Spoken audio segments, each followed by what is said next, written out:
আজকে আমি করেছি পেঁয়াজ ছাড়া মাংস রান্নাটা, কারণ আমি ছোটবেলা থেকে এটা খেয়ে বড় হয়েছি। আমরা যেহেতু শ্রীগুরুর দীক্ষিত, তাই জন্য আমাদের বাড়িতে তো খাসির মাংস বা যে কোনো কিছু পেঁয়াজ রসুন ছাড়া রান্না হতো, তাই এটাই আমার ভালো লাগে। পেঁয়াজ দিয়ে রান্নাটা আমার খুব একটা ভালো লাগে না। নমস্কার বন্ধুরা, আজকে আমি রান্না করে নিয়েছি পেঁয়াজ রসুন ছাড়া নিরামিষ খাসির মাংস। দেখুন কিভাবে করি। প্রথমে খাসির মাংসের মধ্যে আদা আর কাঁচা লঙ্কা বাটা, জিরে গুঁড়ো, হলুদ গুঁড়ো, লঙ্কা গুঁড়ো, নুন, তেজপাতা দিয়ে কিছুটা সর্ষের তেল দিয়ে মেখে 1 ঘন্টার জন্য ম্যারিনেট করে ঢাকা দিয়ে রাখছি।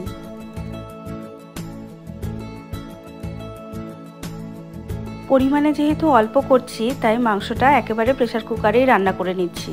এবার প্রেসার কুকারে সর্ষের তেল দিয়ে, সর্ষের তেল গরম হয়ে গেলে তাতে জিরে ফোড়ন দিয়ে দিচ্ছি আর দিয়ে দিচ্ছি মাংসগুলো। ভালো করে এবার কষিয়ে নেব। বাটিটা ধুয়ে মশলা ধোয়া জলটাও একটু দিয়ে দিলাম। এবার আস্তে আস্তে লো ফ্লেমে ঢাকা দিয়ে দিয়ে কষিয়ে নিচ্ছি।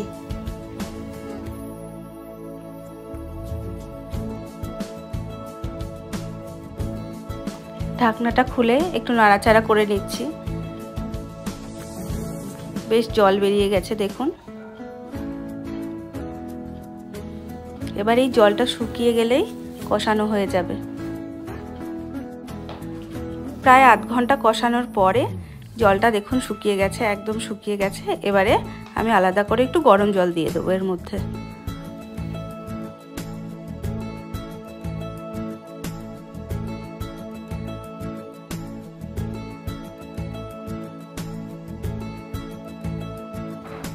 এর মধ্যে ভেজে রাখা আলুগুলো দিয়ে সিটিতে বসিয়ে দিলাম।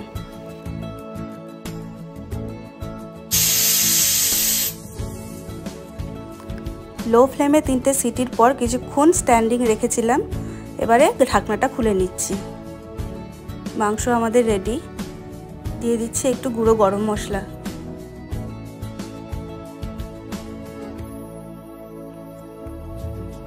দেখুন কালারটা কি সুন্দর এসেছে, গন্ধটাও সেই রকম আসছে, খুব সুন্দর হয়েছে। ভোগের মাংস ঠিক এইভাবেই রান্না করা হয়, মায়ের ভোগ দেওয়া হয় যেই মন্দিরে, এইভাবেই রান্না করা হয়। আর যেহেতু খুব গরম, আমি খুব পাতলা করে এই মাংসটা রান্না করলাম। অন্য সময় এর মধ্যে নারকেল ভাজাও দেওয়া হয়, মানে নারকেল কুচো করে সেটা দেওয়া হয়, আবার নারকেল বেটেও দেওয়া হয়, আরও অনেক কিছু দেওয়া যায়, যেরকম ধনে বাটা দেওয়া যায় বা পোস্তও দেওয়া যায়। খুব ভালো হয় খেতে। আপনারা তো দেখলেন পেঁয়াজ ছাড়া মাংস রান্না করেছি, খাসির মাংস। পেঁয়াজ ছাড়া করেছি তার কারণ হচ্ছে মা জোর করে আমাকে করিয়েছে। কেন? আমি যেহেতু এটা ভালোবাসি, সেই জন্য এটা আমাকে করতেই হবে। এখন আজকে খুব শরীর খারাপ, নিজে করতে পারছে না।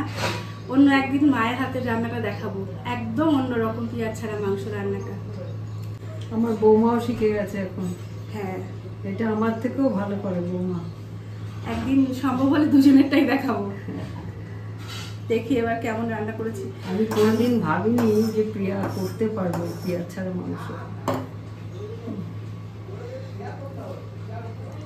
আজকে মা কিচ্ছু খাচ্ছে না, খুব শরীর খারাপ, খুবই। আজকে একদম পাতলা করে করেছি, যেহেতু খুব গরম।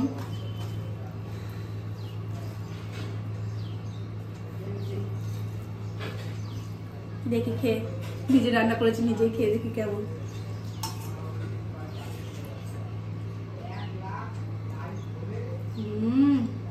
দারুণ। আমার আগে যদিও ভাই খেয়েছে, বলেছে খুব ভালো হয়েছে। খুব ভালো হয়েছে, সত্যিই খুব ভালো হয়েছে। পাতলা হলেও প্রিয়া এসে দেখবে এটাই খাবে। বৌমা পেঁয়াজ দেওয়াটা এখন আর খেতে চায় না।